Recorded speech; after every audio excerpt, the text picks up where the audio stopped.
I must have been 11 when I learned that I was nearer to the crown than I had thought. Her Royal Highness Princess Victoria of Kent. So I began to dream of the day when my life would change.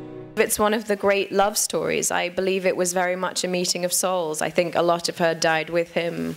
When she was only 42, she was a young woman when he died. I mean, I think it was almost impossible to bear. There was actually something that I read which I thought was so wonderful and tragic, was that actually when he did die, she was sort of dragged out of the room, weeping, sort of carried out of the room, and the first thing she said was, "Now who will call me Victoria? I have no one to call me Victoria." And I just started crying reading that. I just thought it was so tragic. His Serene Highness, Prince Albert. What is it? Don't you like her? More than I dared hope. There will be more than one vulture to contend with. I had very limited knowledge of Victoria. I mean, sort of really mediocre history lesson in school, and you know, and I really had the perception that she was just old and grizzled and, you know, wheeled around looking dour, you know, and that was the impression I had of her, and that was all I knew about her. I knew she had copious amounts of children, and that was it.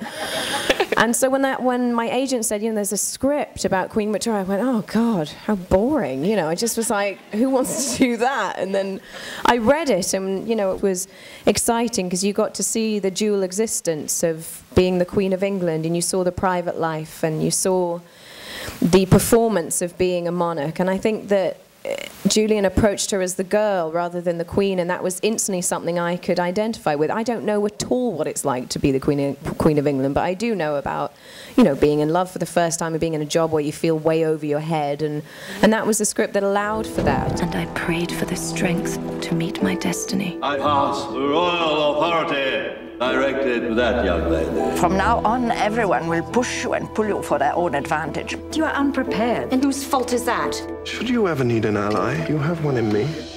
It was important to understand what she'd survived, why she wasn't squashed, why she wasn't completely devoid of self-worth. I mean, the other queen regnant who came to the throne, having been pushed and pulled in this way, was Queen Anne. And by the time she got to the throne, she had no self-worth at all, no belief at all. And why Victoria wasn't like that is a sort of minor miracle, really. Somehow she held on to herself. And we can't quite know how she managed that, except she was just a very strong person. Who controls the young girl most? Controls England. So I have no say in my own palaces. I am king! You will sign this order. I will not! How dare you! If you think that I will ever forget that you stood by and watched him treat me thus, you are dreaming. I feel that when you are adapting real events, the important thing is it fundamentally true, or are you making it fundamentally untrue? And I don't think we've done anything in the film that is fundamentally untrue. And of course, to a certain extent, when you have real events, you have to shape them into a movie. Between the visit of Prince Albert and Prince Ernst, when they came to the Kensington Palace, and the time when Victoria summoned him to London for what they both knew was probably going to be the proposal, they never in fact met. It was all done by letter. And, you know, there is a moment in a film when people have opened enough envelopes. Sometimes I feel quite alone in the world. I know what it is to live alone inside your head, while never giving a clue as to your real feelings.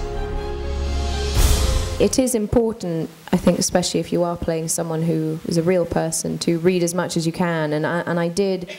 The things that really helped me were really her diaries, because they were very revealing and really exposed the humanity of this person, you know, and even the way she wrote, you know, she wrote very emphatically and underlining words as if she couldn't emphasize anything enough, and I could hear the voice suddenly. I could start to hear her, and just from looking at her handwriting, and so things like that are great sources of information. But you can read as much as you can, and then on the day something has to happen, and you just hope to God it does. Her Majesty the Queen.